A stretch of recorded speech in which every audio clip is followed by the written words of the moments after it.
Gats Fever is officially back, obviously. For fans who grew up in the 80s, ayan, napakarami sa audience natin yan.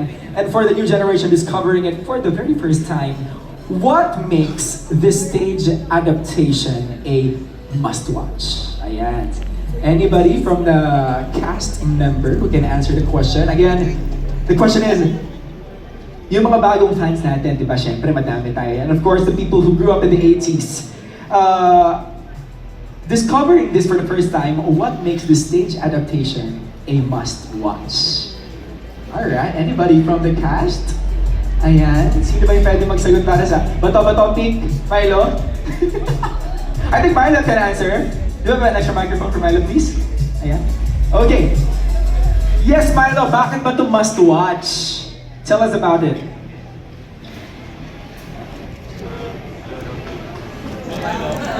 Okay. Isa lang, isa lang. It is a very, very much watch na musical theater kasi sobrang the things that we put into this story, especially connected din siya sa movie, are not a generational thing.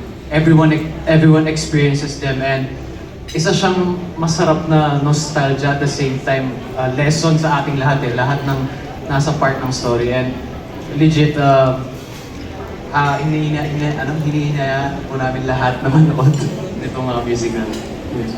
Yun, maraming salamat. Okay, one more answer from the cast. Thank you so much, Milo.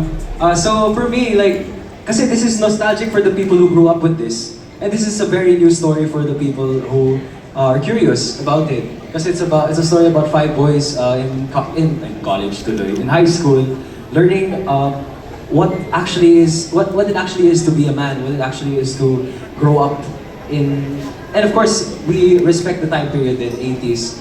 And yeah, I've gotten din some messages from my mga titos and titas na, oh, you're doing Bagets, what character are you playing? I'm doing yung kay Sir Raymond Lauchenko. Sabi nila, oh, okay. Sabi nila na panonoorin namin kasi we grew up watching that. Even my professors in college, they grew up watching that, and I'll give them tickets. Kung pwede lang po pero yeah, yan lang naman po. Ayun, maraming salamat, Katie. Andres! Ayun nga, if I may add, I think for all of us naman, the essence talaga of Bagets is the ensemble really of the barkada, the group of friends, the ups and downs that come with their life stories. And I think the biggest thing that we want to do really is try to, as much as possible, portray that barkada feeling, that essence of what an ensemble really is. And I think that's the difference that we as a cast and as a group really can make happen in this play. Man, you delivered, di ba? Okay, yes, Tomas? Ako feeling ko gusto ko manood kayo kasi feeling ko, pipili kayo kung kanino kayo marirelate sa mga characters sa Bagets. Sinong bias Feeling ko, nila? narirelate ako kay Gilbert dito sa part na to, ganyan. Mga ganyan, mag-awit. Bakit? Iisipin mo kung kanino ka narirelate, much, di ba? So, tapos makikita mo, noon pala, nangyayari na pala yun. So, ngayon pala, ganun pa rin. So, may mga baka may realization na ganun pag nanood ka, ganyan. Okay, So, okay. Sige. Can I add? Can I Yes! add? So I watched Bagets during the 80s, of course. But for those who watched the movie, the bite was really focused on the boys and their love life, their problems in school and all that. This particular musical focuses on their relationship also with their mothers. So magandang addition yan for this particular stage adaptation. So yun ang pa-expect nyo sa show na to na different from the movie. Uy, kaabang-abang! Alright! You know what? Each of your characters, diba guys, represent something different. Pero friendship, of course, check. Dreams, check. Family, check. And of course, growing up, check. What part of your character story do you think today's audiences, the Gen Z siguro, will relate to the most? Yes, class? Anybody can? Students? Magpatuli eh. Ay! Kasi nagpatuli dito si Gilbert eh. Feeling So ko yan. yun yung advice mo sa kanila, Yes. magpatuloy. Yes. Life-changing! Anybody? Jeff, you wanna answer?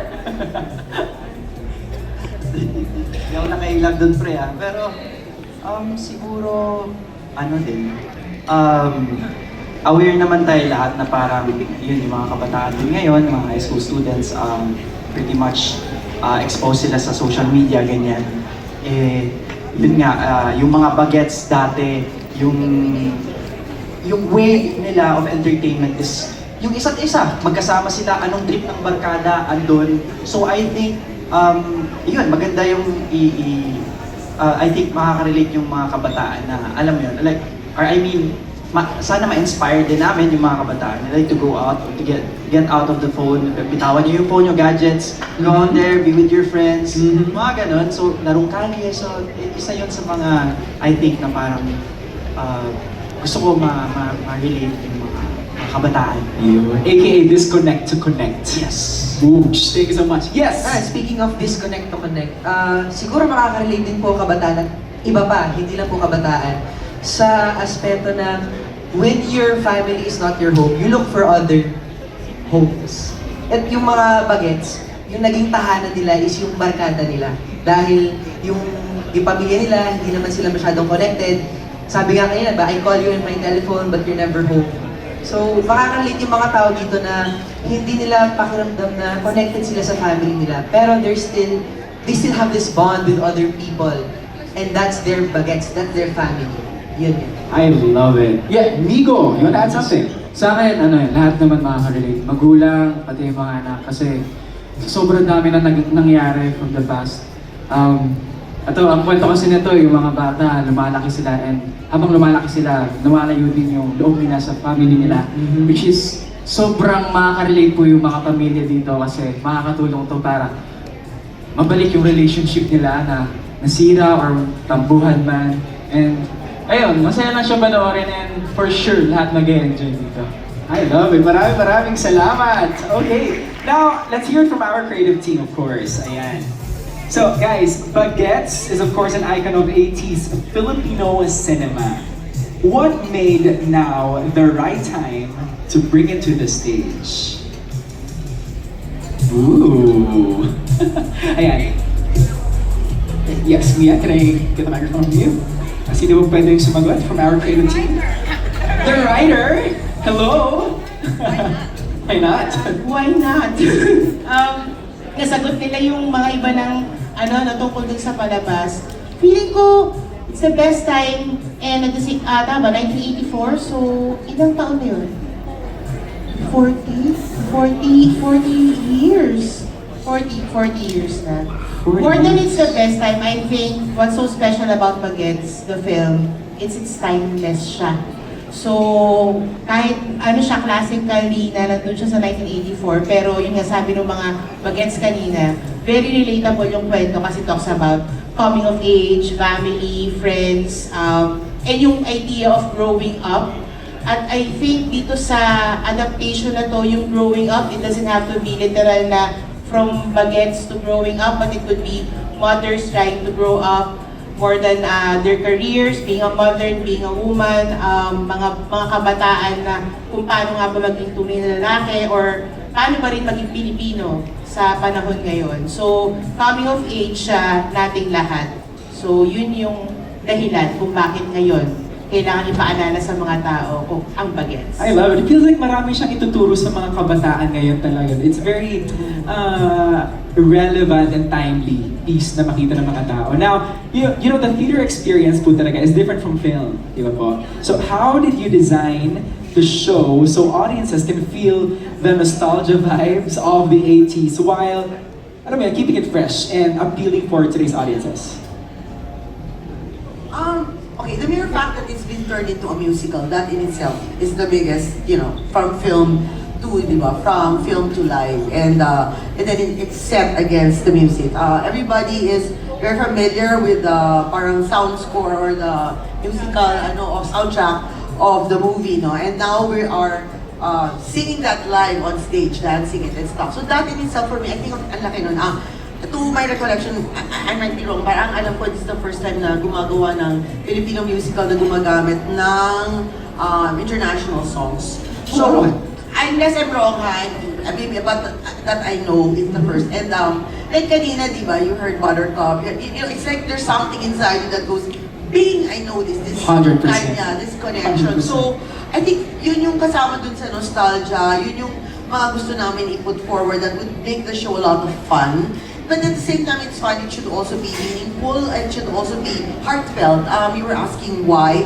I think we're all so youth culture is just like so strong and so everywhere, and you can see doing this. It's roots of this youth culture. But at the same time, we wanted to underline that the youth culture in the way men in particular. I think this focus isn't about. It's about mothers and their sons. Diba? So it's the way mothers take care of their sons, that relationship growing up, and the formation or the formating of these men, diba? Where does the macho quality come? Well, so those are all such deep-rooted stuff in our culture, which maybe we take for granted, we don't look. So this one is like a fun way of looking into that. And from what they did in the 80s, how is that any really different from what we're doing now? And where are the roots of whatever the male psyche is now.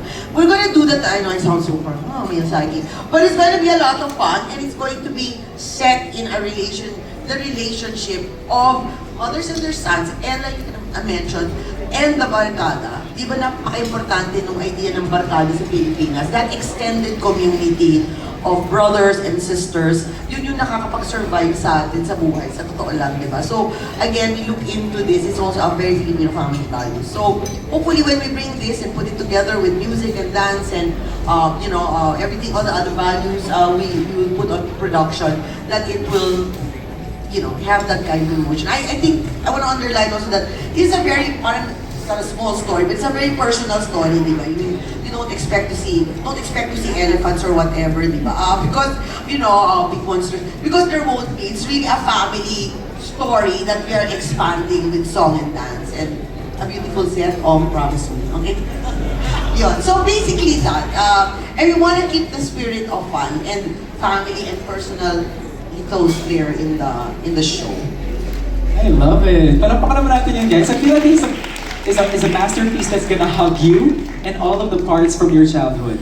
Parang ganun. Pero maraming salamat po for, it's so nice to hear that. Pero at this point, guys,